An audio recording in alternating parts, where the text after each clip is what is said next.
সবকিছু হজম করা যায় না।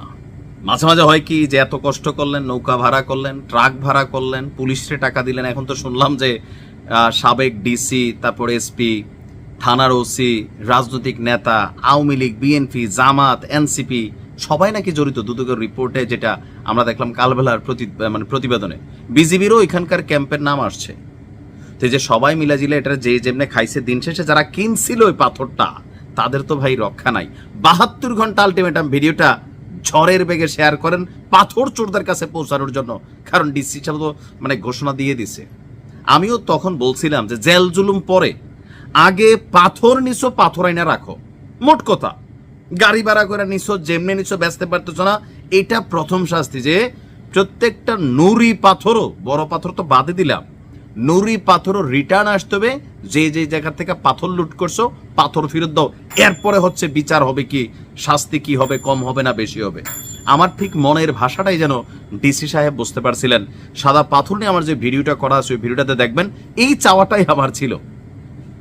বাট ভাবছি এটা অসম্ভব, কিন্তু অসম্ভব কি সম্ভব করতে যাচ্ছেন ডিসি সারোয়ার। কতটুকু হবেন জানি না, তবে কথাটা যেটা বলছেন আশা করি সেই সুবাদে রাষ্ট্রের যতগুলা প্রশাসনিক যন্ত্র বাহিনী আছে, যতগুলা সেক্টর আছে, সবাই দেশের স্বার্থে, রাষ্ট্রের স্বার্থে ডিসি সারোয়ার আলম কেনা বাংলাদেশকে সহযোগিতা করেন। কথা বলছি সিলেটের সাদা পাথর, সেখান থেকে এগুলাকে বিভিন্ন জায়গায় কিন্তু লুকাই রাখা হয়েছে। এমনকি এরকমও দেখছি মানুষের বসত বাড়ির পিছনে মাটি দিয়া ঢাইকা রাখা হয়েছে। ফ্রি পাইছিল মনে করছে কিছু পাথর নিয়ে যায়।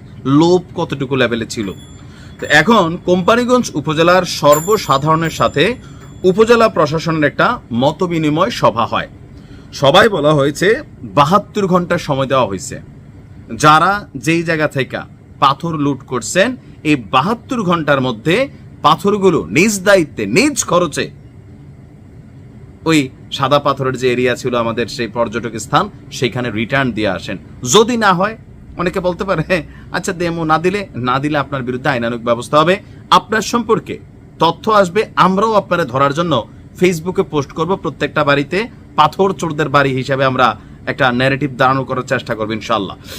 তো আমরা দেখলাম যে আমাদের এখানে মত বিনিময় সভায় সিলেটের অতিরিক্ত জেলা প্রশাসক তিনি ছিলেন, এরপর যারা আরো বিভিন্ন দল মত বা প্রশাসনের বিভিন্ন অফিসাররা তারা সকলে ছিলেন। সেখান থেকে আমরা যতটুকু দেখতে পেলাম যে ডিসি সারোয়ারের খুবই কঠিন নির্দেশনা। তিনি বলছিলেন যে এখন কিভাবে এই পাথরটা উদ্ধার করা যায়, আগে আমরা সেই কাজটা করি, আমার একটু সময় দেন, আমরা দিছি, অ্যাকশনও দেখতে পাচ্ছি।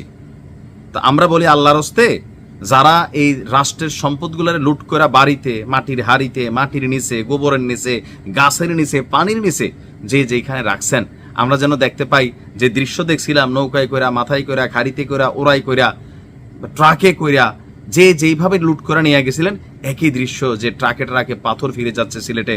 তারপর হচ্ছে বাড়িঘর থেকে আমাদের মা বোনেরা সুযোগ পেলে আমরা সবাই চুরি করি। অনেকে চিন্তা করছে সবাই না তুমি আর বইয়ারিছো কিত্তা, তো এরকম যারা নিয়েছেন তারাও ফেরত দিয়ে ফেলেন। আর যদি না দেয়, আপনাদের বিরুদ্ধে প্রশাসন সর্বোচ্চ ব্যবস্থা নেবে। আমরা এটার পক্ষে জনমত তৈরি করব, এটা মানার কোনো সুযোগ নাই। ডিসি সারোয়ার সাহেবকে অসংখ্য ধন্যবাদ। আমরা চাই তিনি যেমন আছেন এমনটাই যেন থাকেন। রাজনৈতিক সরকারের চাপে বা প্রশাসনের চাপে অনৈতিক কোনো কিছুতে তিনি যেন আপোষ না করেন। ভালো থাকুন। আসসালামু আলাইকুম।